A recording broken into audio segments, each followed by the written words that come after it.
Hi friends, జై శ్రీకృష్ణ. యది హాస్తి తదన్యత్ర యన్నే హాస్తిన తత్క్వచిత్. అంటే ఈ భగవద్గీతలో ఏది ఉందో అదే ఎక్కడైనా ఉంది, ఇందులో లేనిది మరెక్కడా లేదు. మరి అలాంటి పరమ పవిత్ర పుణ్య గ్రంథాన్ని తెలుసుకునేందుకు చిన్న లైక్, షేర్, ఫాలో, సబ్స్క్రైబ్ చేయడం ద్వారా మీ సపోర్ట్ని తెలియజేసి మన ఈ ప్రయాణాన్ని మరింత ముందుకు తీసుకెళ్లే విధంగా సహకరిస్తారని కోరుకుంటూ కథలోకి వెళ్ళిపోదాం. గురుకులంలో శిక్షణలో భాగంగా రమణైకుడు, విస్తృడు, లోహికుడు ముగ్గురు గురువు గారి దగ్గరికి వెళ్ళి గురువుకు ప్రణామాలు సమర్పించి, గురువర్య మాకు కొన్ని సందేహాలు ఉన్నాయి, అజ్ఞానంతో ఉన్న మాకు వాటిని నివృత్తి చేయగలరా అని అడిగారు.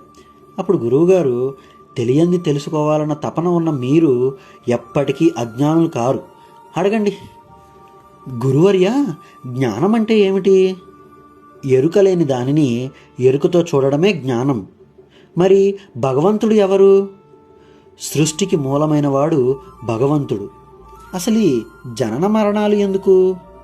కర్మలు నిర్మూలనకు జనన మరణాలు ఉంటాయి. అసలు కర్మ ఎందుకు? సృష్టి మనుగడకు కర్మ అవసరం. అసలు ఈ సృష్టి ఎందుకు? మీకు, నాకు, ఇక్కడ ఉన్న ప్రతి ఒక్కరి కొరకు సృష్టి అవసరం. అసలు మనమంతా ఎందుకు? భగవంతుడి కొరకు. భగవంతుడు ఎందుకు? మనందరి కొరకు. లోకంలోకెల్లా అత్యంత శక్తివంతమైనది ఏంటి? భగవంతుని ఆశీర్వాదమే లోకంలోకెల్లా అత్యంత శక్తివంతమైనది. అసలు ఈ ఆనందం ఎక్కడ ఉంటుంది? మనసు అంతరాలలోనే ఆనందం ఉంటుంది. దుఃఖం ఎక్కడ ఉంటుంది? కోరికలలో ఉంటుంది. అసలు ఈ శాంతి అశాంతి ఎక్కడి నుంచి వస్తాయి గురువర్య?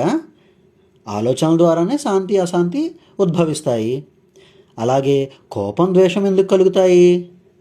అహంకారం వలన కోపం ద్వేషం కలుగుతాయి. అహంకారం పోవాలంటే ఏం చేయాలి? జ్ఞాన చైతన్యం కలగాలి.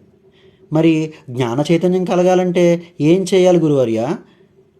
ఉత్తమ గురువుకి శిష్యునిగా మారాలి, జ్ఞానాన్ని అభ్యసించాలి, అజ్ఞానాన్ని అహంకారాన్ని వదిలివేయాలి.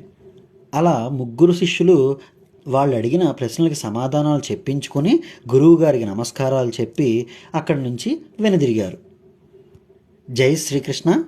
తర్వాత వీడియోలో రమణైకుడికి వినర్కుడికి ఏ విధమైనటువంటి వాదోపవాదాలు జరిగాయి, అలాగే మహాగురువు ధిక్రంతుల వారు ఆ వాదోపవాదాన్ని ఎలా శాంతింపచేశారు, మహాభారత పరిచయం ఎలా జరుగుతుంది అనే దాని గురించి తర్వాత వీడియోలో చర్చించుకుందాం. జై శ్రీకృష్ణ.